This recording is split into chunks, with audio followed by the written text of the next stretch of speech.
And we are live. ALTBAYS Show brought to you by ALTBAYS.NZ. This is show number 89. If you are watching us on YouTube, make sure to subscribe to our channel. It's the best way to support our platform. Now you can also join our platform and become a member. How cool is that? So you can contribute to make sure that we're going to keep going, producing content for you guys. There are some different tiers there. It goes from $5 to whatever, however you want to donate to us. There's also a live chat on the left side, and there's a little heart. If you click on that, you can give a one-off donation, and we appreciate that. Thank you. This is a live show on YouTube, and then once we finish, we upload on all the podcast platforms. So if you're more of a listener, make sure to check out our profiles on Spotify, Apple Podcasts, Google Podcasts, Amazon Music, and so many other ones.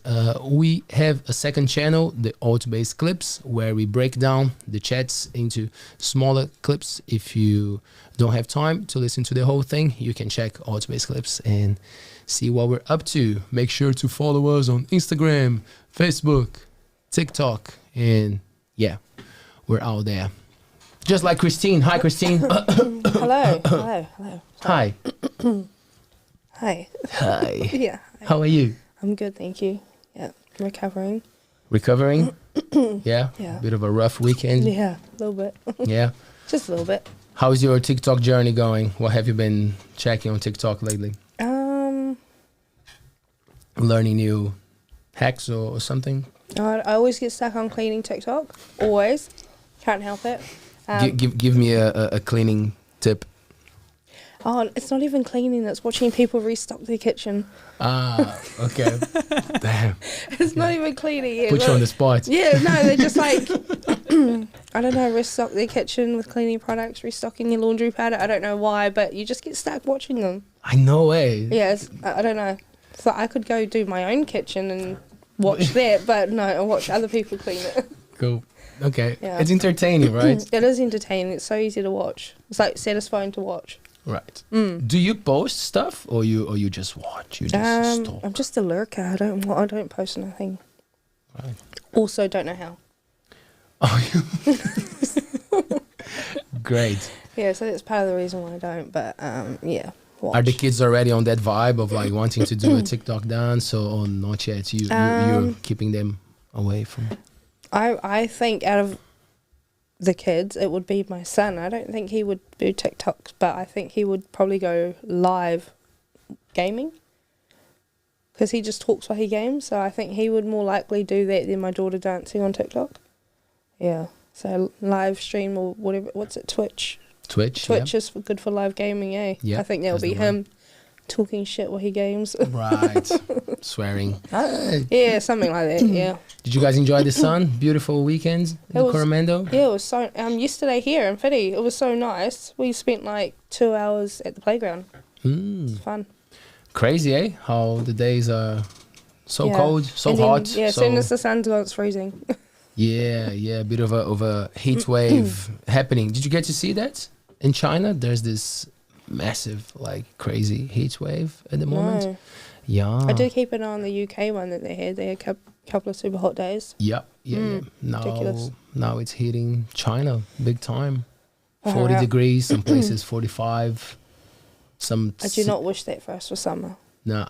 One city, Sichuan, I think, 80 million people live there. They had to pretty much shut down a lot of the companies, a lot of the places. So yeah, it's gonna affect us. It's all, as we know, with prices for things, because they produce a lot of things. And so I just want to take a moment to acknowledge all the people who denied climate change. Come on, Steph. Well done. Tonight here with us, well, a little bit of sun is good, right, Steph? But not too much. Not too much. We have Steph Wood with us. How are you? I'm good, thank you. Thank you for having me. Thanks for coming. Do you like the space? It's very, very cool. Yes. Impressive. Oh, cool. Thank you. Steph, so Soul Goods, Suncare. It's a good idea. especially for a hot country like New Zealand. Yeah, definitely. Yes. How did that come about? What was the trigger for you? The moment we sort of originally started as Soul Zinc because we started with our one zinc product. That sort of came about, I like to say 5 years, but I'm sure it was longer ago now. Me and my partner Luke were travelling. We were travelling Central America and we were constantly using a really good zinc out of Indonesia called Surf Yogis. It's really cool. I'm just going to, say it because it actually is a really cool product. It's probably one of the most original zincs. They were the first ones to sort of come out, I think, and make a statement for doing something natural that actually works really well. And, so we constantly use that. I tried to buy some and get some to New Zealand before we left for our trip, and we just couldn't get it from Indo. So, kind of started to get me thinking, okay. So I started looking for a natural alternative here in New Zealand. Couldn't find anything on the market. And, as we were away, travelling through Central America, chasing waves, I got thinking, with Luke's chef background, cooking, I did have a bit of background in pharmaceutical sort of area. I've done a diploma in skincare science. And I started thinking, maybe I could start making this product. No one's doing it in New Zealand. I can start selling this. That's pretty much really where it was sort of born from. So when you say zinc, is it the same as sunscreen? It's like the old school, if you can imagine, like the cricket players with the pink, the green, the yellow, the crazy. So it's old school. It's a physical blocker. So basically generally used for face use only. If you can see on the skin, then you know you've been protected. It's a physical block as opposed to a sunscreen that you rub in and it disappears into your body. Yeah, so that was our original product that we started with, was just a face zinc. We didn't have a sunscreen. Right. Yeah. And now do you guys now also we do? Yeah. So we came home from our holiday and I started cooking it in the kitchen basically. Just trialing and testing, making different batches, giving it to friends, started using it, started to get a bit popular. Other people were asking for it. I was like, okay, cool. This is going well. So we probably cooked it in our kitchen for about 2 years. Cool. Pretty just organically, I guess you could say. Got it into Blackjack Surf with Pep. She was super supportive. And Pete in Saltwater Whangamata was also one of our original stockers that really, really supported what we did, which was really cool. And then I started thinking about sunscreen. I was like, there's no one. I'm passionate about sustainability and packaging and just that sort of whole area. So I couldn't find a sunscreen really that I really liked that was reef safe and sustainably packaged. I always use zinc because we're in the water a lot surfing, but understandably it's not for everybody. Whereas sunscreen, everybody needs to wear sunscreen. Yeah, so that kind of led me down the sunscreen path. I reached out to a bunch of different labs and sort of started giving some ideas with what we wanted and sort of went through the process with a chemist. And they also started making my zinc. I don't make it in the kitchen anymore, rest assured. It's properly certified to New Zealand, Aussie standards, as our sunscreen is as well. So everything's made based in the lab and, distributed. And when you say cooking in the kitchen, like what are like the base of it? You don't have to give the secrets. You don't have to give it, but like I don't even know where to start. Like, are there plants or how? What is the composition of it? So zinc oxide, which is a mineral, so it comes in a powder form. That's what your physical blocker is, which is in a lot of natural sunscreens and zincs. So that's your main base. And then it was playing around with a bunch of oils. So we tried out different oils. Obviously, you have to cook it to quite a high temperature to be able to infuse the ingredients, melt beeswax, because we're using beeswax for the waterproofing aspect to try and get it to stay on as long as possible. So it was a fine line between adding it all in as a concoction, heating it to a certain value to combine the ingredients, but then also not overheating it to the point where you burnt the ingredients. That was really where Luke came in handy because, you know, he's used to cooking things. And he kind of said it was a lot like cooking with chocolate, basically, the same kind of texture, consistency. Yeah. So, yeah, there definitely was some trial and error going on for sure. How do you like go about tests? Because obviously you said it's New Zealand, Australia standards. How do you test it for like the SPF or whatever? Yeah, so that's done. There's no one here in New Zealand that does it. So the closest one within us is sent to Dermatest, which is now called Eurofins, I think, in Australia. So basically you send your batch 3 pots or so away and they do human subject testing. So to get your certification, they test it on 10 individual humans. And yeah, I think it's quite complicated the way they do it, but basically I think they see how long it takes for that particular person to start burning, and then they apply your sunscreen. And, you know, if you're saying an SPF 30, that actually means that technically you should be able to spend 30 more times longer in the sun than when you started to burn. So if you started burning in 10 minutes, 30 times longer, you should technically start to burn, and that's how they get the rating. So if you're using SPF 50, it should be 50 times longer. So a lot of people get confused with what SPF actually means, and they think slapping on an SPF 50 or SPF 50 plus means you can... You're sweet for the whole day. You're sweet and you can just put less on because, you know, it's going to protect you more. But so I didn't even know that either. So it's the time. It's the time. There is still a percentage that comes into it, but it's very minute. It is based on time. But then obviously everyone's different. You know, a fair-skinned redhead person to a dark-skinned person, you know, their burning times are much different. So it's not as black and white as that. So that's why they always recommend every 2 hours you reapply. Reapply. Right. And how was navigating with starting the business and putting yourself out there and reaching out to places? And yeah, it was really scary. I definitely prefer the back end of the business stuff.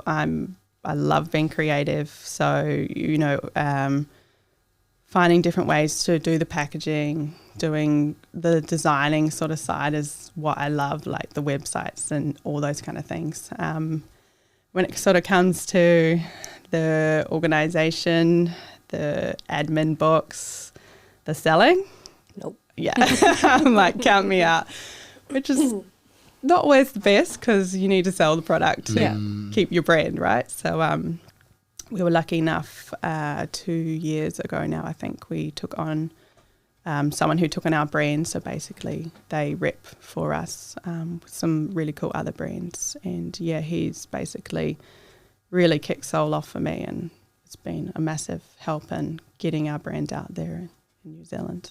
Would you recommend that? Because I hear that so often, people with small businesses starting and they're like, oh, sales rep or something. So yes, it got a lot off your back once you got. For me personally, yes, because if someone, you know, if I do a market and someone approaches me, I can talk all day about my product, but cold calling someone or going into a shop and being like, hey, stock this, I just can't do it. Like, it's just not me. So to get rid of what I'm not good at, sure. Sweet. And you know, it's commission based, so I'm not outlaying, you know, I'm still a small business, so I'm not fully established to be able to pay someone a wage. So it's actually awesome for me. I'm actually paying when I sell, so it's the perfect relationship, basically.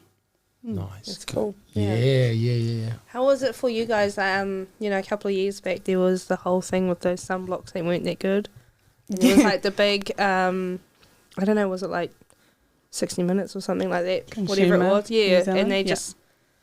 What was that time like for you fellas? Well... You guys had started by then, obviously. So sorry, just before that, so there was what, like a reveal in New Zealand? There was all the sunblocks, and it pretty much had like a big group of shit sunblocks. And to this day, I don't know if they've changed the ingredients, but you're like, nah, I'm not buying that brand. It's shit. But I don't know if they've changed, you know, there was like no redeeming factor. I don't know if they're better, but everyone's just like that certain fruit boat brand. It still fails shit. every year, and So I don't know how it's still on the market. Yeah, so they tested all the sunblocks, and there was like quite a few that were not passing the SPF So test. what do they use? Is that what it is? Is the SP thing or it's... Yeah, so basically here in New Zealand, sunscreen is considered a cosmetic, whereas in Australia it's considered a medicine. So it goes through a much vigorous system. Basically, you have to have your certification. You can't sell your product unless you have your proof that you've been certified. Here in New Zealand it's voluntary, so I could write SPF 100 on my zinc and have never ever had it tested at all. Is that how those brands got away with it? No, not necessarily. I think there was a bit of a dodgy deal going on with an American lab that some people were getting, a lot of them were getting tested. Mm-hmm. Don't quote me on it. I don't know if they were aware of it or if what was sort of going on, but that lab definitely got slammed and those brands sort of went down with it, I guess. Yeah, so. And I know a few of them are like kids branded sunblocks, so so many mums now like won't even buy it, and I don't understand why they're still on the shelves. Yeah, that particular one you mentioned, Consumer still seems to test it every year. Like Consumer, I think, yearly gets the funding and the donations from public to be able to test the SPFs. Some. I mean, I just don't even know how they're still going. To be honest, like how do people still buy them? But I think there also is unfortunate situations too. You know, definitely not making excuses because it comes, you know, down to your brand that they're the boxes you have to tick. But there has been a lot of talk of late about zinc oxide in the market and its performance and, you know, like batches that are being sent to everybody, not just one particular brand. So there's a lot of talk around it and there's a lot of hype about it, but I think it's just doing the right thing. Like for us this year, we went and got our certification rechecked, so they do recommend it at least every 3 to 5 years, definitely. Yeah. So to make sure everything's still working, everything that they're binding, you know, something hasn't changed, so it's still complying. So, yeah, in May this year, we sent our sunscreen away and it came back at 42.1 and we're selling it as an SPF 40. So. Oh, perfect. Yeah. Oh, cool. When you... what I remember from checking the labels and everything, that there's always something like, not always, but some of them have sea friendly or whatever, reef friendly. So what does that mean? Why one would not be sea friendly? Most people wear sunscreen to go to the beach, to go for a swim. So like I would expect them to be okay to go in the water. So what is that all about? So you're pretty safe if you're wearing a mineral sunscreen. Titanium dioxide and zinc oxide are what is generally in mineral sunscreens, and that's what they call a physical blocker. So it sits on the skin, the UV rays come down, and it shoots away.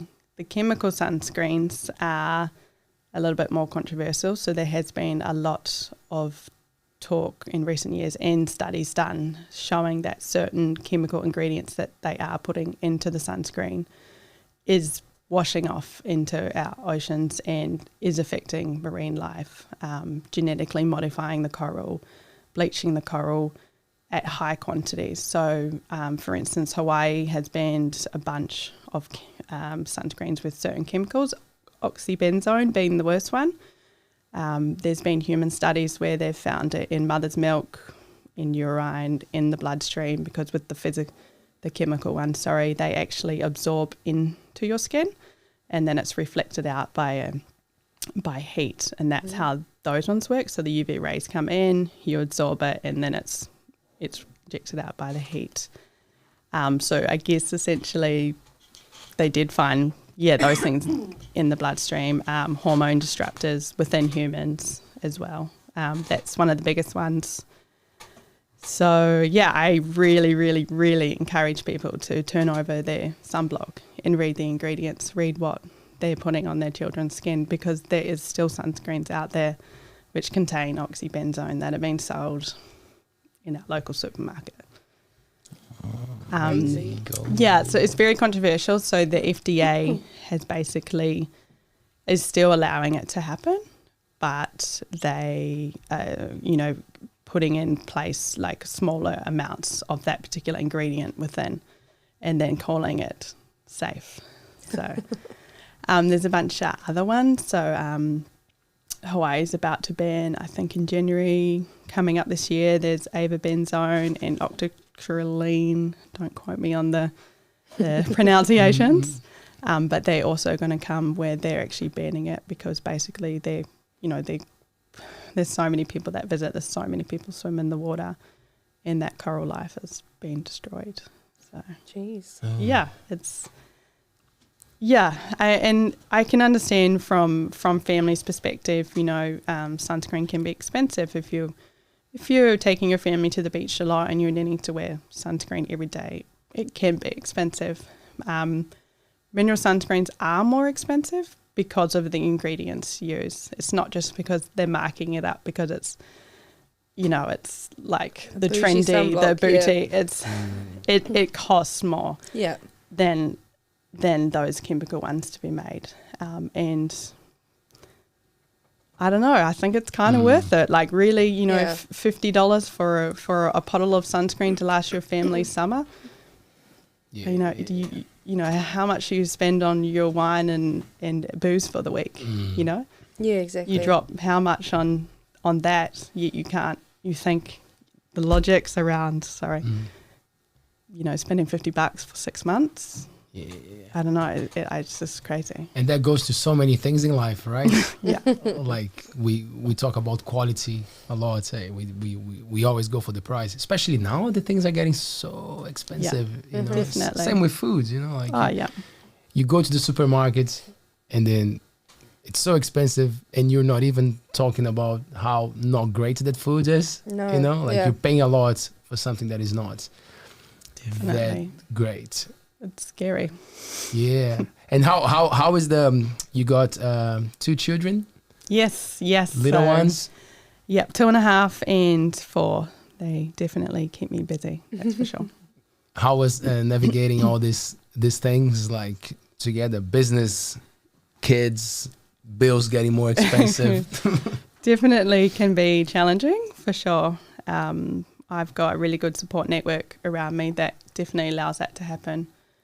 My partner's amazing. He, always is there to watch the kids when I need him. We live a flexible life. He doesn't work 9 to 5, so we're really lucky there.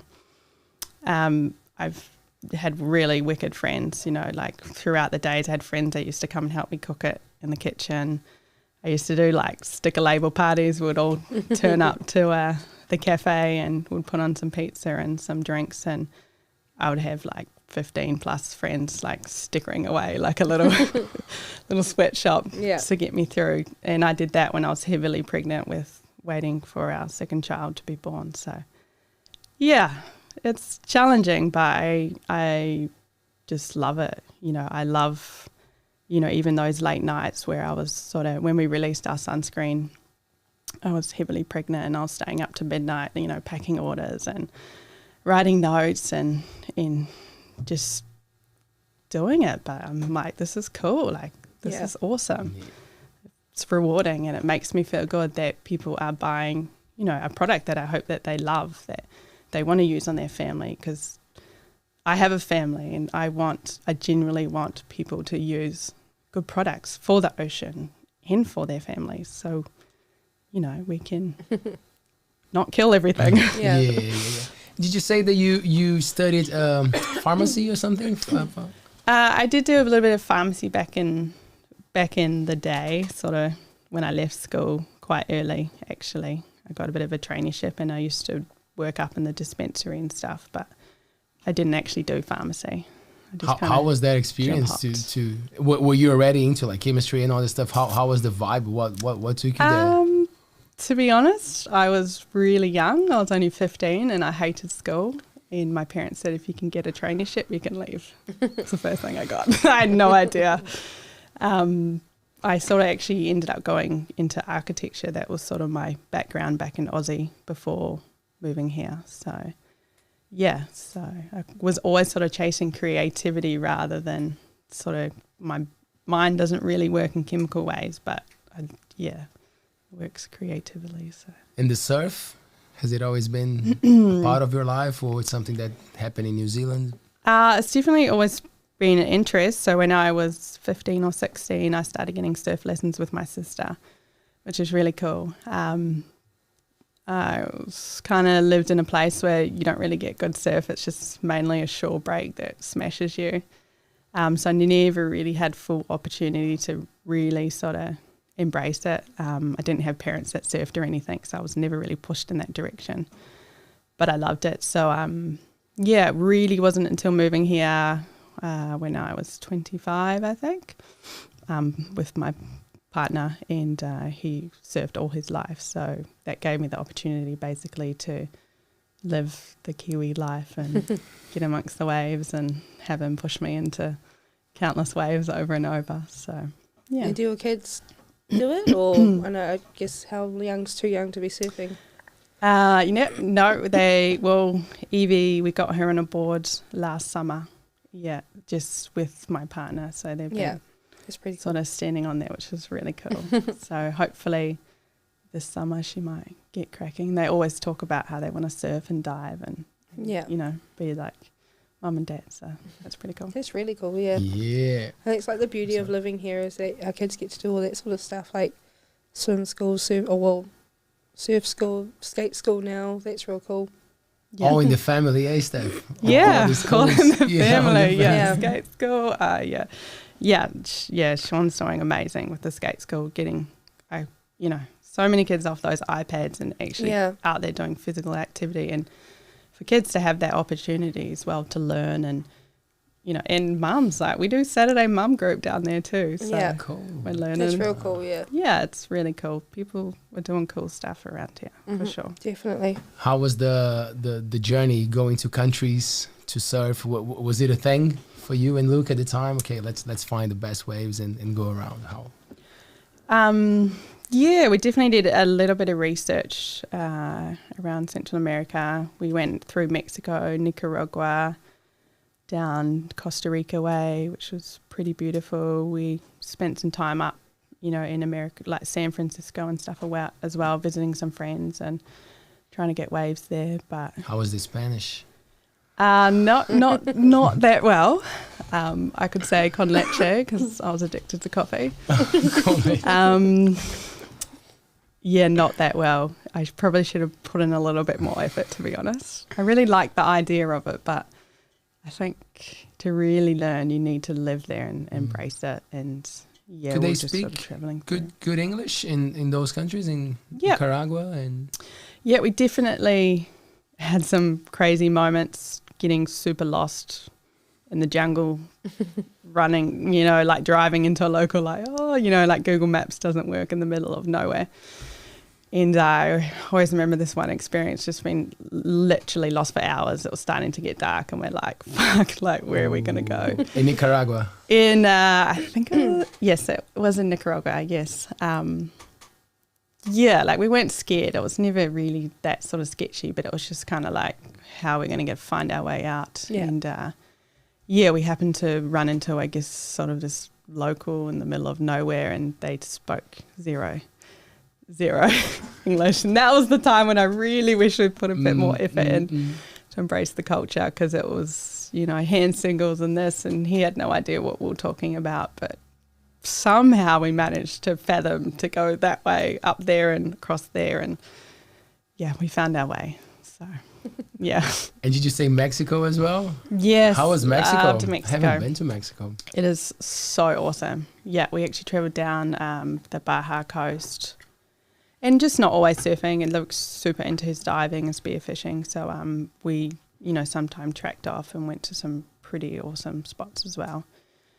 But it's the lens of the right, so lots of right-handers, and just epic. Like we just camped on the beach and met awesome people, good food, just really cool. Yeah. And then US as well, did you say? You went to Yeah, we to spent a Magri? little bit of time in the US, not too much. We kind of got skunked with the surf. It was pretty overwhelming there, especially for Luke coming out of Kuatunu as a little, you know, in this little country sort of coastal town into this crazy city with trains and lots of people. And yeah, the culture's different. Like everything's big and oversized in the way you know, with your food and your drinks. And yeah, it was not, we were pretty keen to break away and sort of get to the more rootsy sort of beach vibe. Yeah. In Australia, so what part of Australia are you from? Perth, Western Australia. Yeah. So you were more used to the big, crowded. Yeah, like I'd been on trains and stuff. Yeah. So had you been to Kuatunu before you moved here? Like, did you guys meet here and then come back? No, so Luke actually lived in Perth for quite a few years. So that's actually where we met, and we sort of hung out for 5 years as mates in the same friendship circle. Everyone said, you got to go to the Coromandel, it's awesome. You're going to love it there. You're never going to come home. Yeah. So I booked a month trip, eventually came over here, spent some time with Luke. We travelled around. That was in March some year, 10 years ago or something. And and then I moved my life here 6 months later. Never looked back. Yeah. Never looked back. Would you move? Would you go back to Australia? What do you guys ever consider? No, that's it. That's here. I think here's home for me. Yeah. Don't know if my parents love that, but just the Kiwi culture, you know, the beach, and you know, you can live off your veggie gardens here. You can, you know, everything grows, and you know, you can live sustainably. You can go out and catch your own fish for dinner. Like, you pretty much can live off the land here where we are in the Coromandel for sure. So I think that's pretty special. You know, why would you leave that? Yeah, how is that? Because like with the show, I'm trying to read more to see what's happening around the world, you know, like so we can bring some topics, so we can talk about some things that are happening, but it makes me realize how far from things we are, because we get here used to our ways in the small coastal town. Do you feel like that? Do you Definitely. Do you get to read about things that, like, are you still interested in like what's happening in Australia? Do you talk to, or it's more like, oh, the family? We definitely have our family chat, and you know, I have still some close friends I connect with quite often, but I just kind of live in the Kuatunu bubble, to be honest. Like, I don't watch the news. I really very rarely scroll Facebook. You know, sometimes people will be like, have you heard what's going on in the world? And I'm like, Nope, I can't remember. And I don't know if that's a good thing or a bad thing. But I don't know, you just, you know, even travelling away to all these places, there's sort of no place like home, really. Like, you come home and realise actually how lucky you are to live in this beautiful place and call it home. Yeah. Do you feel the same, Christine? I feel the same. I like probably last year, or maybe not, actually maybe beginning of this year, I like unfollowed the Herald, I unfollowed Steph, I unfollowed all the news agencies. I like deleted their apps off my phone. I have no idea what's going on. But then it's a bit frustrating to go to the supermarkets and see the prices going up and people not, like we were talking about the jobs before, right? Of how tricky things are getting, and then like, oh man, why is that? And then like that's when I feel like that maybe I should go and have a look at things. I'm like, why? What's happening out there that it's affecting us here so much? And it's just life, but it really shows how things that are happening everywhere, they get to affect us here. That thing with the heat wave in China really put things into perspective for me. I'm like, wow, we're struggling with petrol, we're struggling with things. People keep talking about the war and now heat waves. So like, we know that it's gonna get us here at some stage again. And the way that you're talking about life, like trying to be sustainable, to do things locally, right? Like act with the community. How do you feel the connection with because you're doing your thing, but like the Kuatunu community is pretty strong, right? So definitely, yeah. I think, we have to take a level of responsibility as humans. Like, we do overconsume everything. We're all guilty of it, whether you're the most sustainable person or the other end of the scale. It doesn't matter. Like, we have collective responsibility, and I think we all need to recognise that and do our part. Climate change is a thing. It's happening and it's not going away. But if we can all just do a little bit, it doesn't have to be perfect. We can all imperfectly do it, but collectively, if we can all do that, that's going to make change. Like, we can all do better. I just feel like sometimes people just roll over and be like, oh, well, I won't be around for that. It's like, but your children will, and your children's children, or your friends' children, or, what about them? Do you feel like that came to you after having children, or you consider yourself someone who was aware of those things before? I definitely consider, obviously, more from the children aspect, but I've always been passionate about sustainability and the life we live, and not taking for granted basically what we have, like even with plastic pollution, like even before having kids, I'm like, God, like, what are we doing, like, wake up, people. Why are we still producing so much and so much and so much? Like, just stop. Like, start reusing, start repurposing. Everything, it can't handle it. We can't just keep recycling. We're not recycling everything. It's too much, It's not okay. Like, take some responsibility and slow down and look for alternatives. There's alternatives out there. There's people putting it out there, but it's also a consumer's choice to start taking those options. Yeah.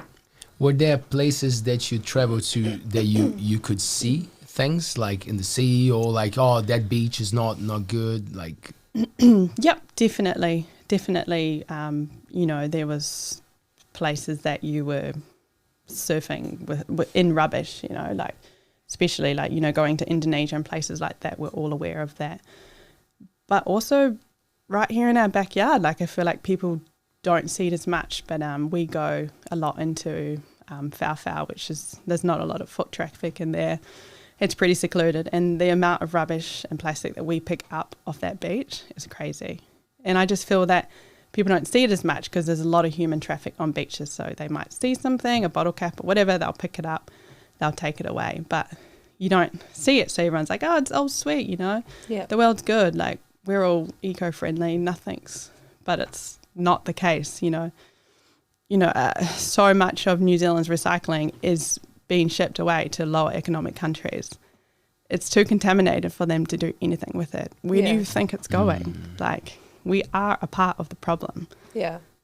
I also saw the Informer did a really cool article a few months ago about some sea life just out by the Mercs there. They I can't remember, I think they were shearwater birds, and they basically monitor the sea life and the birds, etc. And they found in May this year there was lots of chicks that had died, and when they investigated it further, they realised that their stomachs were full of microplastics, and this is why. Jeez. Yeah, so obviously the adults are going away. They're either picking up microplastics thinking it's food, or it's already in the prey that they're taking. Yeah. One chick, I think, had 113 different parts of plastic in it. That's in Whitianga's backyard. Yeah. Like, wake up. Yeah, New it's Zealand, crazy. So. And if it's in their stomach, it's definitely in our stomach. In our stomachs, like, we go get a fish and... Yeah, I don't know.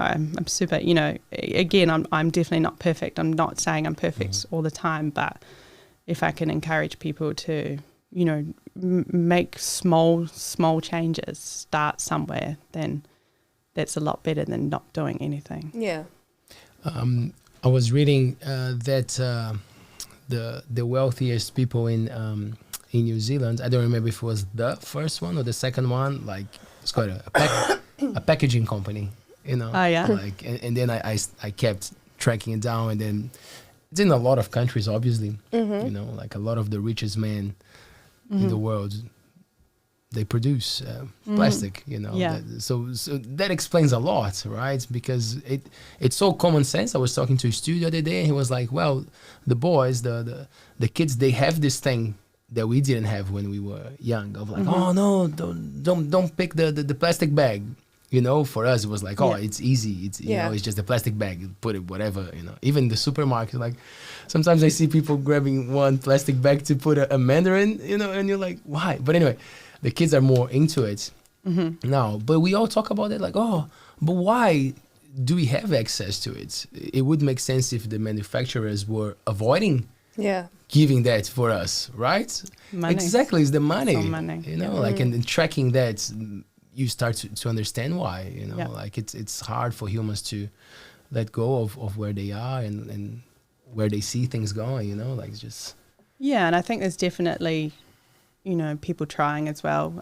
Like even when we were developing our packaging, looking at different ways, I looked at recycled plastic packaging, I looked at ocean plastic, you know, stuff that's been taken out of the ocean and re-put purpose. But I still just don't think that's the solution. That's still contributing to the problem. Yes, you've done a good deed, but where's it going to go? Where's your tube going to go when it's finished? Back into the ocean? Like, it's not a sustainable solution. It's a cover up. Like, you know. Yeah. So you use a glass. Is that what it is? Yep. So for us, we decided to use a glass jar because it's you know, you can recycle it. But our idea behind it is to create refill stations. So we've created a cardboard surround which protects the glass jar from smashing if you throw it out your car or whatnot. And then this summer we are actually going to be trialling our refill stations throughout a few key places in New Zealand. So that's a huge goal of ours. So you can take your jar in, fill it up and be on your way. Yeah, it's quite cool. It is cool, and it's at the same time that it's cool, and we think like, oh, great idea, but like that's what we were doing not that long ago, you know, and that's the frustrating part of it. So like you see how the system works in a way that people take advantage of a situation, make a buck, you know, make a lot of money, and then you know, now we should start doing what we were doing with the milk bottles, you know, like you get the milk, you know, like, and then you refill. Same. I remember in Brazil probably was the same in New Zealand with Coke bottles, like soft drinks and stuff, you know, like you would get a little discount to go and give the return, you know, like, and now it's great that it's happening, but it's funny how it was happening. And we stopped for convenience. I don't know. Convenience? I think a lot of things are convenience. Like even, you know, I've even had a few things with the sunscreen. They're like, oh, but when I take it to the beach, I might get some sand in there when I put my finger in. And I'm like, are you kidding? Like, open the jar. Like, who cares if a bit of sand gets in your sunscreen? It's not a big deal. Like, it's is it that big of a deal that you have to squeeze it from a plastic tube and then when you keep go to it on beach, this earth forever? Sand gets in everything. It doesn't matter. Like you're gonna lay on your towel and get sand all over you anyway. Doesn't. I don't know. I don't get it. Yes, you get sand everywhere. It's gonna get in the sunblock. Even the pump bottles, it gets in the sun. It's still going to. So, but maybe there's still a lot of people that just genuinely aren't aware. Like they don't. But maybe they do, like we do, switch off from the news and stuff, but in other ways, in those educational ways of what's happening. You know, there's a stated fact out there that by 2050, if we don't stop doing what we're doing, there's going to be more plastic estimated in our oceans than fish. Fact. Like, people don't watch those documentaries. Obviously they don't hear those facts. I don't know. Or do they? And they just go, oh well, I won't be around. I threw my one in the bin. So I think that's what a lot of people's mentality is that they've done one little thing right. Yeah. And so they just like, it's not on me. Out of sight, out of mind. Yeah. There's no how is that saying? There's no throwing away. You know, when we say, oh, throw it away. There's actually it doesn't exist. It's just going somewhere else. Throw it over there, And that's the thing with the with social media. I always bring that up because it's such a relevant thing to talk about. You know, it can be the most amazing things where you find the documentaries, where you find the people creating cool stuff. But we know that unfortunately it's so addictive that we just get caught up with the crap, you know, like we spend so much time with the crap, like triggering our reactions and emotions, you know, to stay there and choosing to not accept, because that was the thing with the heat wave for me today. I was on TikTok working for the show, like checking the numbers and the videos to thank you.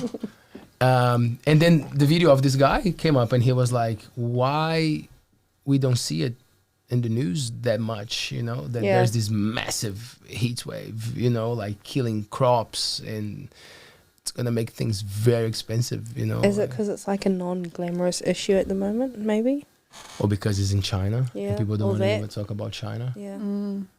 Yeah. But it takes me back there. I'm like, well, is that what we're doing? Like we're choosing to be oblivious, you know, we're choosing to not tap into these things, but then the consequences will come to us. And that's the thing around here. Most of the people like our age have children, you know, like and it's cool that we have these conversations like you're doing something about it, you know, but it doesn't seem to be a rule, doesn't seem to be for everyone. So it is a bit frustrating. Do you get to, like, when you take the kids to kindergarten or to what, do you pick up the vibes of like the places? Is it something that because we don't have many choices here, but like is it a thing to go and see what's happening, what they're doing, like how things are being managed when you're taking your kids to places? Is it something that counts? I'll go for both. I guess so. I mean, like for myself, you don't see a whole lot when you drop them off. You're just trying to drop them off without tears. But they do have, like, you know, their story park and stuff that they always, which is an app for kindy parents to give an update of what their kids are doing. And they always say, like, you know, we did this today because it relates to whatever. You know what X, I'm talking Y, about. Z. Yeah.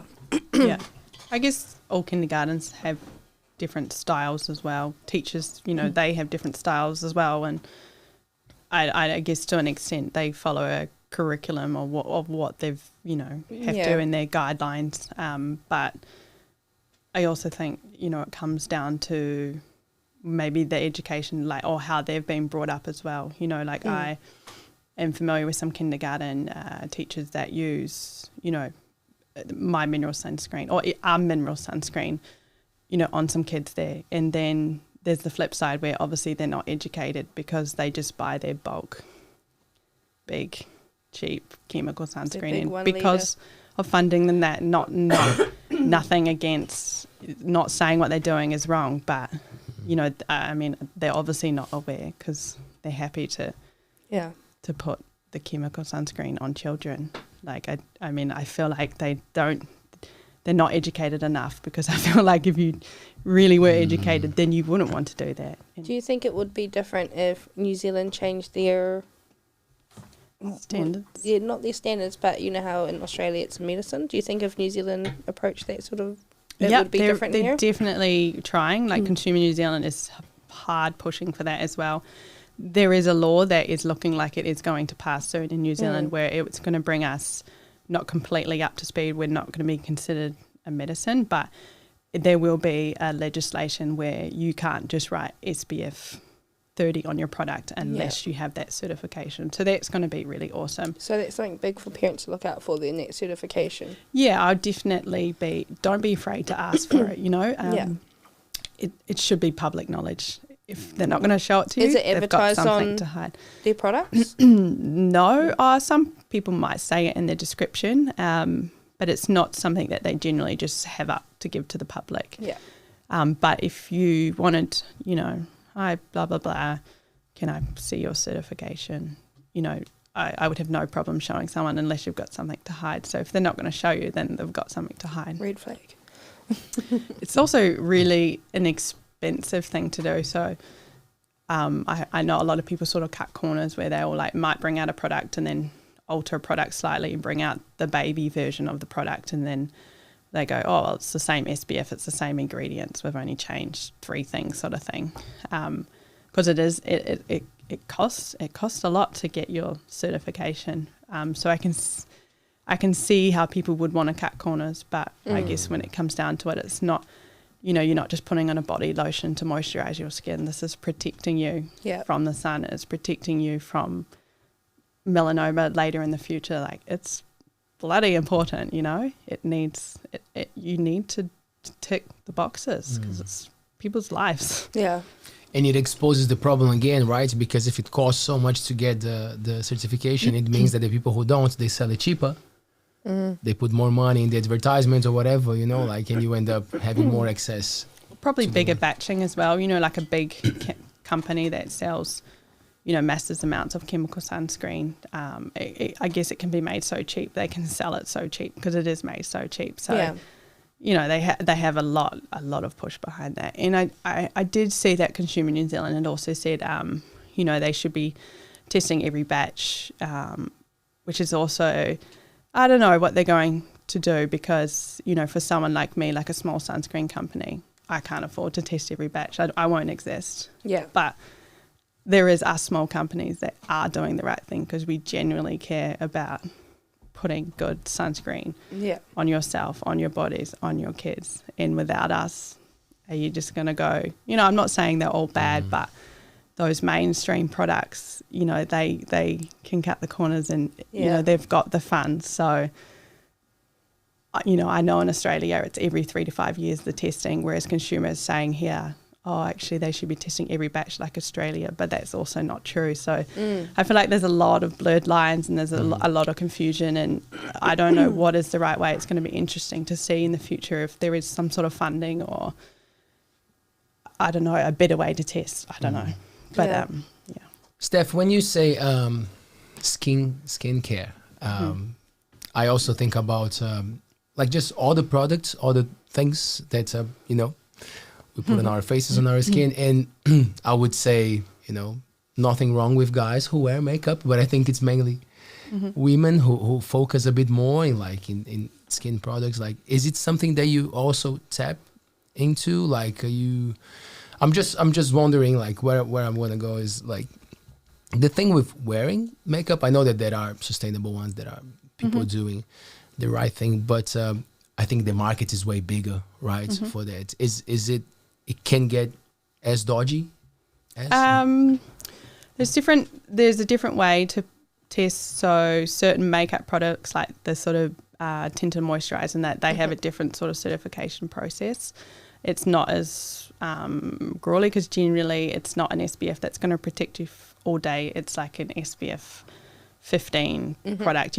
It's not the main reason why someone's wearing it. It's I guess an add-on to it. So it's like, oh, you could put some SPF in your no one's wearing BB range. cream because the SPF is 15. They're not. They're doing it, I guess, because it's a bonus. Maybe they think they're cutting out a product. And yep, sure, if they're probably going to the office for the day and they're they're not out in the baking sun all day, working on the water or in their garden, then sure, it'll be sweet. But it's yes, there's also some new science that has come out showing there can sometimes be reactions between mineral sunscreen and chemical sunscreen in like makeup brands. So sometimes, for instance, if someone's putting a mineral sunscreen underneath their foundation and their foundation contains chemical components of an SPF factor, that actually is having some sort of crazy reaction and it's actually making the SPF less effective for both parties. Wow. I've been reading up a bit about it lately from this particular study that's come out. So that's actually really, really interesting. I'm super keen to know more about it because that, again, is just educating people because I had no idea, So someone might put their mineral sunscreen on, put their makeup on, get burnt for the day and be like, what the hell? But maybe there's been a reaction there. There's actually a reason. Or in the same sense, they could put on their mineral one at home and then forget it, go out and use something different and get burnt or be confused as to why. That's really interesting. Yeah, I found it really interesting. So, because you don't think about like not mixing sunblocks because of the different ingredients. You wouldn't. If it was available know, and you like, didn't think you had enough on, you'd just put it on. Totally. Yeah, wouldn't think. Yeah. I would never have thought. Yeah. Is there any tip that you would give for for girls? Because like nowadays, it's just like I can see like faces changing with the amount of makeup that people like. And again, I don't want to sound ignorant. I think, you know, people do whatever they want to do, you know, like to want to wear. Yep, go for it. Who am I to say? But like sometimes it feels like there's some modifications like that. How do you call it? Botox? And Yeah. is that the one? Like, I don't know. It feels like there's this huge thing at the moment of it looks quite thick. Yeah. Sometimes is that okay? Like it depends on the product or again, not giving shit to it. Just try to understand what. Honestly, blame social media.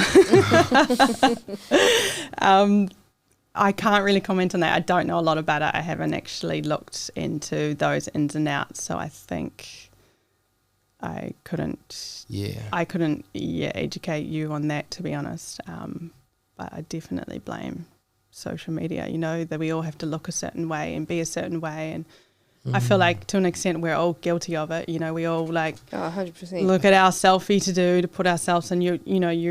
You judge yourself straight away. You're like, oh, look at this, look at that. But you know, generally it's only you noticing it. Like other people don't realize that you've got a wrinkle right up there on your forehead or whatever. Yeah. You know, like you're just your own worst critic. And I don't know. Unfortunately, social media has just put all these filters to make everyone feel better, but it's just it's not even who you are anymore. You know, like you're just some kind of computerized object. It's crazy, but I guess we're all in that vortex. Yeah. Really. Easy. Do you think it's gonna get to the point of that Second Life? Well, it's already going with Meta. Is that what they're doing? Trying to create another virtual reality. Reality where. Do you It's think scary. it's going to be for our kids, Christine? What do you think? Or do you think we'll see it closer than it's going to be faster than we think? I think it's going to be quicker than we think. I think it's going to be a thing you need to have, and people are going to risk everything to have it. Because that's what it is now. Amount of people that would rather buy beauty products or do that sort of stuff than fill up their car or pay their rent or... Yeah, it's ridiculous. I think it's going to get worse. I know that Luke is not I had this chats with him before. He said that he's not a big cell phone, social media fan. Do you try to keep it more like for business and then you post things for the family? How is your relationship with? I definitely feel like we go through flows, definitely. Like I do have a personal profile, but I really do hardly use it. I do use a business one, and I probably show more personal aspects, like I show my kids on there, which I know not everyone's comfortable with, but I guess I sort of show my personal snippets, I guess, a little bit through my business, and I just feel like I don't really have time to keep up with the personal one too. Yeah. So I guess I purely am doing it for business because that's the way forward. You know, marketing is digital marketing, and there's no denying it, whether you want to say you're a social guru or you hate the app or the platform. You know, it's free marketing basically, and it's what people tune into. So you might not like it, you might not be comfortable with it, but you have to give it a try because that's you know the way it is. Yeah, that's how people are going to find you. So which one is the best one for your business currently? Which one do you get more? I currently really only use Instagram. And then I think sometimes it uploads onto Facebook. I kind of never check that. It kind of gets lost. I have just recently done a marketing strategy with a pretty cool company. As you know, I'm trying to learn more about that and put sort of more into the business this summer. And she's been suggesting TikTok, so I've downloaded the app, but that's as far as it's got. Yeah, so we'll see. I think I'll be a bit like you. I'm probably going to have to post stuff, but I don't know how much I'm going to watch. Yeah, sometimes it kind of annoys me. So yeah. Because like anything else, it is a tool, right? But it's a tricky one, man. Yeah. Because even like I was saying, I was doing professionally. But like suddenly I'm on it, you know, like I'm checking. Even if I say, oh, but I follow people who do stuff that I would be interested. But it sends you stuff Yeah. that it knows that you it would listens. take your Watch attention. one you know? video that's non-related to what you're doing, and you're gonna get heaps of them. Then you just before you know it, you're Yeah. scrolling through, and then you're like, shit, Yeah. Yep. where's the time gone? And I think we're pretty good with giving excuses, you know, like no, but it's professional, you know, like I have to check, and like, well, to you, like, is it gonna change?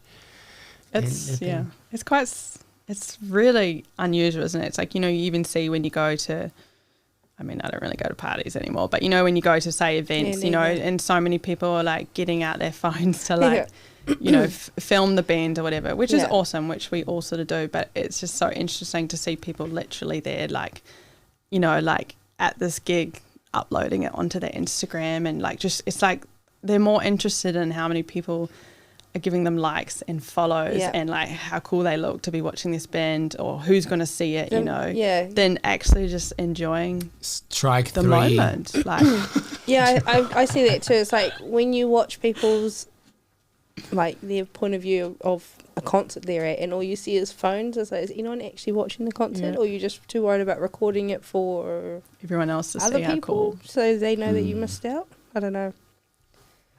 The world is changing because, you know, things that we used to do, you know, our parents would think it was crazy. Is it the same thing? Is it? Are we just saying the same thing? Well, I saw a video from the BBC post some pretty cool. TikTok? Nah, that was not. But it was on YouTube. I watch a lot of YouTube. This one I'm not even ashamed to say, because it is our business. You know, like we are YouTube based, so like I'm watching a lot to see the formats and how people are engaging with YouTube. And BBC has great channels there. And the guy was saying, because this is something that a lot of people say, oh, but it's a generation thing, you know, like we give shit to it because we don't understand, and the kids will. But then they went to talk to neuroscientists, and then the guy was saying, yeah, I understand. It makes sense that, but in this case, it's really changing the connections in the brain, you know, like this, the exposure, the posture, everything. It's actually changing the body and how we perceive things. And then he was saying that's why it's dangerous. You know, I understand people will change generations, but like in this case, it's actually something that we should be a bit more mindful of it, the time, you know, because it's the same at school, you know, like a lot of so many amazing teachers who say, but we have to use it, you know, like don't forbid. It's worse, you know. It's like with drugs, you forbid them, and then everybody's keen to go and see what it's all about. You know? That's just my point of view. You have to find the best ways to navigate, but it's such a tricky one because with excess, it's just not gonna work. Games and all that stuff, you know, like hours. The guy was saying like, oh, some kids spending non-stop, like the whole day. It's just like they're eating and then gaming. Hours and hours and hours. Were you ever into gaming, like when you were younger, like spending time? I definitely went through a phase when I used to get home from school and want to go on the computer and play like Sim City, I think, like build cities. Maybe that's why I liked architecture, I don't know. And I think I used to play like a Doom, maybe. Remember Doom? Doom comes back. Definitely spent some hours doing that. That was and I guess that was the Nintendo and the PlayStation. So for sure. So I don't know, are we just is it just developing to the next stage? I don't think to the extent it is now. Like, I don't remember any of my friends playing inside all day, but kids can do it now. I don't even think we're allowed inside all day. No, there's got to be everything in moderation. Like, I believe everything in moderation. Like, I actually remember always seeing this table way back, going to Luke's kitchen, and there was like maybe 6 kids, and they had the best view in the house. Like, they were at the outside table, and it was a beautiful evening, and there was the sunset, and they all got out their laptops, and they were like, and you know, the parents were on the next table, and this was before kids, And I was just like, oh, that's just bad, you know, like, Yeah. have a look around. But then on the flip side, now being a parent, I realise when you go out for dinner and you just want to drink your wine in peace, you're like, take phone. the iPad, and everyone's like, oh, and I'm like, shit, I was that person. But I just want to enjoy my wine. Do you know, and they're going to watch it for 10 minutes. I don't care. When your baby's like 6 months old and they don't do any of that anyway, you're like, I'm never going to be that mum. I'm never going to be that mum because my baby's 6 months old. Like, I'd never let my 3-year-old watch a phone, and here I am. Yeah. So, moral of the story, if you don't have kids and you see a parent out and they're eating dinner while their kid watches mind your business. kind of show, you just wait. You just wait. Stay in your lane and mind your business. You're going to be there. Yeah. But it was with the best of us. Can I just bring a question just to take the same topic? Because you, Christine, you was a mom very early in life, right? And I don't know about you, Steph, how old you are, but before you guys being a mother, what did you guys thought that would be to be a mother, and what actually is like? What was your, you know what I mean? From a very young age, I had nieces and nephews. I was like 11, 12 when we got our first niece. So we were always around kids. So it just felt, I don't know, normal, because I would watch them day and night. So I was expecting, I was ready. It didn't feel any different except for the fact that I had to pay for them. That was about it. It was my money paying for all their food and nappies and everything like that, not that just came with them. So I guess that was the only big difference for me. Yeah. I think you definitely have a level of expectation, and you just have no idea really. Like, you kind of dream up and think about, how you'll be and sort of what you would do as a mum. But I think also when reality sets in, it is like the hardest job in the world. Yeah. It's so hard. And yes, of course, it's amazing and it's beautiful and it's awesome, but it's relentless. And I think you can never prepare yourself for that. No. Until you're in it and you're like, oh yeah, okay. There's some shit that you yell in the morning that you never thought you'd yell. Yeah. It's challenging. I know. I definitely know for me, I take my hat off to stay-at-home mums that are full-time stay-at-home mums, because I just don't know how they do it. Like, personally, I love my children, but I also love my time. I'm selfish. Like, I will literally wake them up at like 6:30 in the morning and pack them into the car if the surf is pumping, and I'm like down the beach, like toast in the car, like making noise, trying to wake them up. Like, who wakes their kids up? It's crazy. But there's that side where I'm like, oh, I still want to do the things that I love, and that doesn't have to change. And I still want to work on this business because it makes me excited, and it makes me happy. So when I come home to my children, or, once they've had their few days at daycare, then I'm happy to put my phone down, not look at my emails, not be scrolling through social media. You give them that time because, like, I've filled my cup, and I'm good. I'm going to be your mum and give you that attention. So I think you just got to do what works for you, and it's not, everyone's different. What works for one doesn't work for the other. Yeah.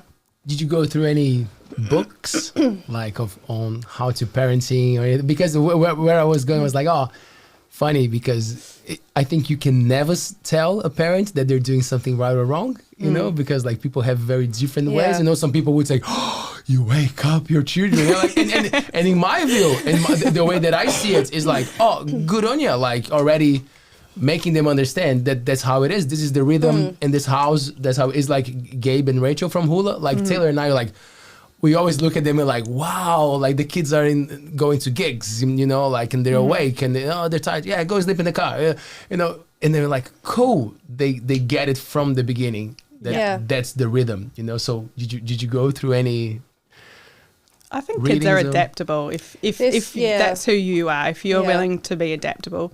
There's certain people that just love their routine and like to put their kids to bed at 7 and have their own downtime, and that works for them. Yeah. It wasn't me either. Our kids are out like gigging.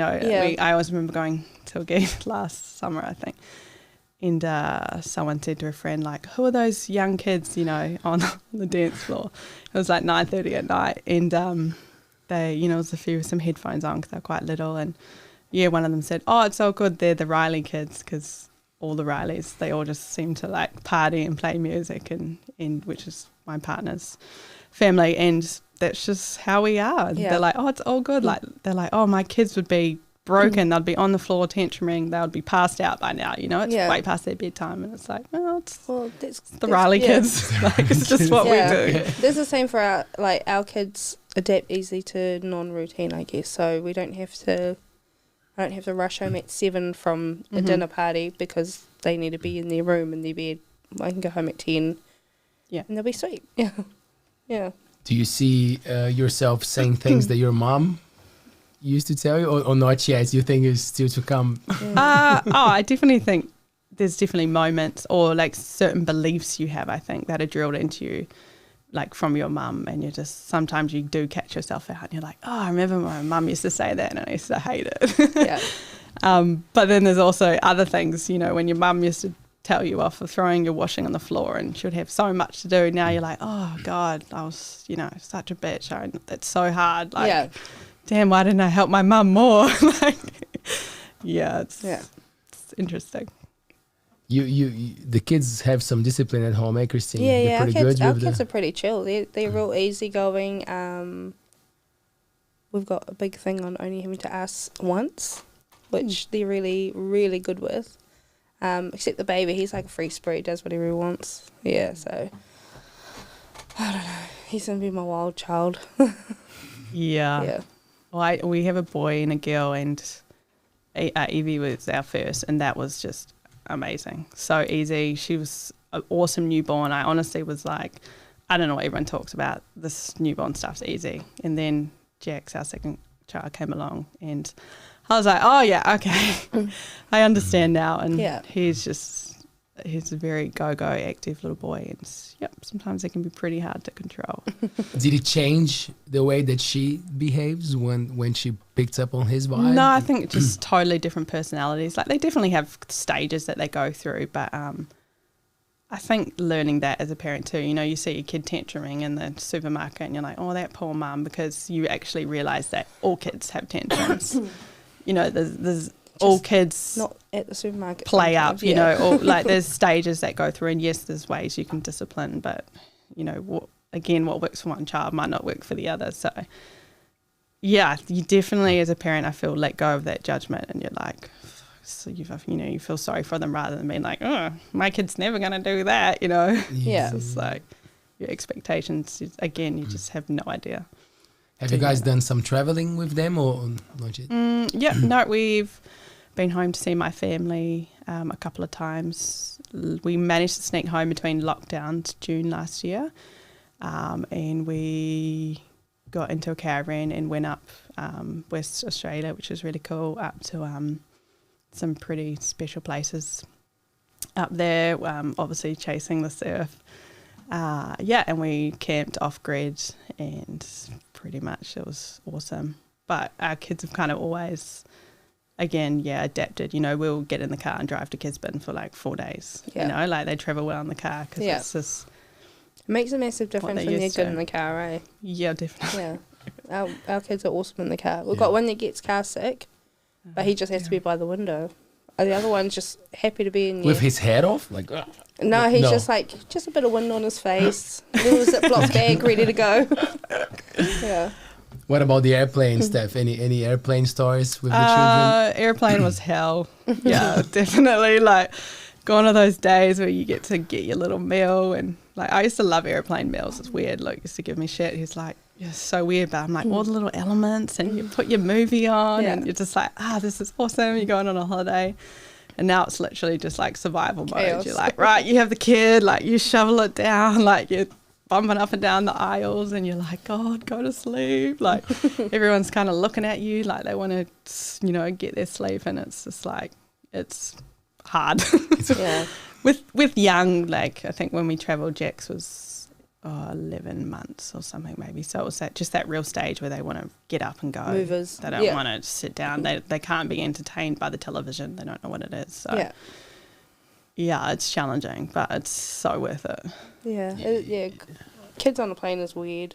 We've Yeah. only done it once, and my daughter was just turned 2 and my son was a month old, and she had been toilet training up until we were flew out. We only went to Australia, and on the plane was when she was like, nope, I don't go on my nappy, I only go on the toilet. I was like, can you please just pee in your nappy, please? Like, I've got the baby, I'm feeding, like, just sit and pee in your nappy.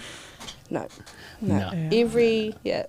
She was up going toilet, and I was like, okay, that's fine in the plane, it's fine. I think I just get scared about the people around. Like, I remember travelling first with Evie when I had one kid, going home, and she was like 6 months, maybe 5 months, and it was just me. Luke was staying for work, going home so the family could, meet her and spend time with her.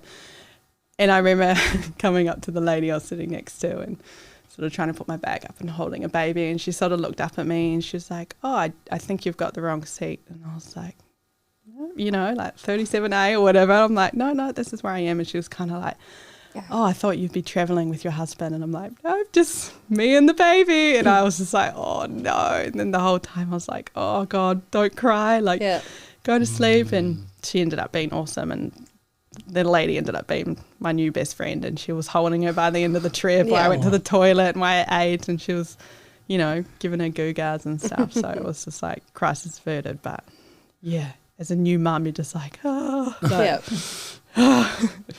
it's funny. There's hope in the world. There's hope. When is the next trip, Steph? What are you guys planning? You're going to say when's the next kid? I was like, whoa. Next kid, next trip. No. Dangerous question, because my friend said don't ask those questions, otherwise it comes back to you. Yeah, when's your kid's coming? I'm quiet here. Next trip. Next trip. We have been talking a fair bit. We definitely want to get somewhere tropical. Maybe we might go back to Indo, because we could sort of visit, the family back home. Otherwise, we are talking about maybe going back up West Oz, because now that the borders are open, everyone's going to like tropical places. There's really epic waves up there. There's cool things to do. So it's probably pretty quiet. So that's probably a good time to go up there and hit that without the crowds. We looked into doing Tahiti recently. That could still be on the cards in the future. Luke's pretty keen to go hit some big waves, where I'm always sort of searching for the more manageable, friendly ones. So sometimes it's hard to find the in-between to suit us both, especially now, because it's like one looks after the kids while the other surfs. So I don't really have him there as my little comfort guide. But we definitely want to do more travelling. Luke's dream is to buy a yacht pretty much and sail away into the sunset. So watch the space. Fill up the bag with salt products. Later. Off we go. Yeah. Oh, cool. This is lovely. Thanks for the chat, Steph. That's cool. Thank you. Can you give us more info about Sol, where to find and Yep, so our website is www.sol.co.nz. Our Instagram is solgoods with an underscore at the end. Same with our Facebook. We have 70 stores throughout New Zealand now. So if you just head over to our webpage, you can see on our stockist page where all those are. If you want to go and support those local businesses, I think that's really cool. Otherwise, definitely keep an eye out for our refill stations. We're pretty excited to show you more around those. So, cool. Thank you. Congratulations on the initiative. It's what we need. Cool. People thinking forward. Yeah, cheers. Thank you. Thanks for having me. Thanks, Christy. That's okay. Thank you for having me. Enjoyed it. Thank you, mister. And we'll be back on Wednesday with the first mayor candidate coming to our show. That's John Freer. He's also a journalist, so he's got some stories to share. And then on Friday, we got Mr. Jason Miet. He's a radio broadcaster. He, for the people from the Coromandel, probably they know him from Coromandel FM, was living in Australia, has done a lot of cool stuff with media. And a lot of cool stuff. And he's got this long beard. So Yeah, I'll see if I get some tips on how to do that properly because it's surely not working. Anyway, I'll see you guys there at 7 p.m. Bye. Peace.